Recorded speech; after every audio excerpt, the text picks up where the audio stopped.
이재명 정부는 추경 편성 중단하고 경제정책 다시 구축하라.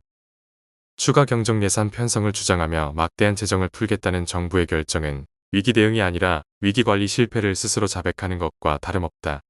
이재명 정권 출발 이후 현재까지도 경제 체질은 개선되지 않고 물가 환율 금리의 압박은 오히려 일상화되었다. 그런데도 추경 편성을 주장하며 대규모 재정 지출을 밀어붙이려는 것은 정책적 대안의 부재이며 경제 운영 능력의 한계를 인정하는 것이다. 스스로 삼중고를 언급했던 정청래 당대표의 발언은 현 상황을 상징적으로 보여준다. 문제의 본질은 외부 충격이 아니라 무능한 내부 정책 실패의 누적인 것이다. 고환율은 단순히 글로벌 금융 환경 탓으로 돌릴 수 없다. 무분별한 재정 확대와 시장 신뢰를 약화시키는 정책 메시지가 장기간 축적되면서 통화 신뢰가 흔들렸고 그 결과 환율은 구조적 상승 압력을 받게 되었다. 고물가 역시 마찬가지다. 급격한 비용 상승을 유발한 노동재정 정책이 공급자 측 부담을 키우고 수입 물가 상승과 결합하며 물가 전반을 밀어올렸다.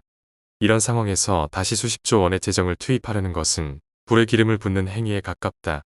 재정 지출 확대가 단기적 체감 경기를 일시적으로 떠받칠 수는 있어도 물가와 환율 상승 압력을 자극하는 부작용을 동시에 키운다는 사실은 이미 여러 차례 확인됐다.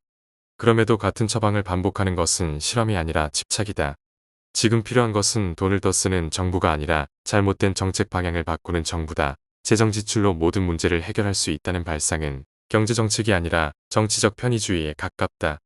세금을 걷어 다시 나누는 방식만 반복하는 국정운영은 민간의 활력을 갉아먹고 시장의 자생력을 극도로 약화시킨다.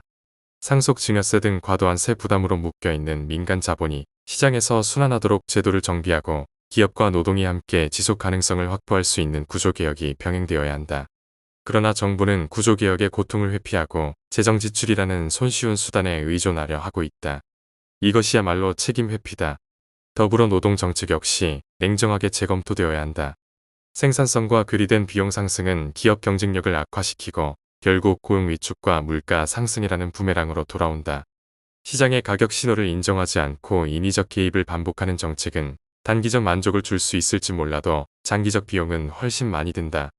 가격은 억지로 누른다고 사라지지 않는다. 억눌린 가격은 결국 더 큰 충격으로 되돌아온다. 정부가 시장을 교정하려는 순간 시장은 왜곡되기 시작한다는 단순한 사실을 더 이상 외면해서는 안 된다. 외교 경제 환경 역시 신뢰 회복이 핵심이다. 대외 신뢰는 통화 가치와 투자 흐름을 좌우하는 핵심 변수이며 이는 단기간의 재정 투입으로 대체할 수 없다. 특히 미국과의 협력 강화는 금융통상 환경 안정의 핵심 축이다. 대외 신뢰를 복원하지 못한 채 내부에서 돈만 풀어 문제를 덮으려는 접근은 근본 처방이 아니라 임시 봉합이다. 결국 반복되는 추경 편성은 위기 대응이 아니라 위기 연장이고 자칫 악순환을 부를 것이다. 경제는 신뢰와 예측 가능성 위에서 움직이는데 재정 의존적 정책은 더 이상 유효한 정책이 아님을 경제 전문가들이 지적하고 있다. 지금 필요한 것은 지출 확대가 아니라 정책 전환이다. 구조개혁을 미루고 재정으로 시간을 사는 선택을 계속한다면 그 대가는 더 큰 물가 상승과 더 높은 환율 그리고 더 깊은 경기 침체로 돌아올 것이다. 이제는 재정 만능주의에서 벗어나야 한다. 그것이야말로 진정한 책임 정치이며 경제 회복을 위한 최소한의 출발점이다. 2026년 3월 31일 한국 NGO 연합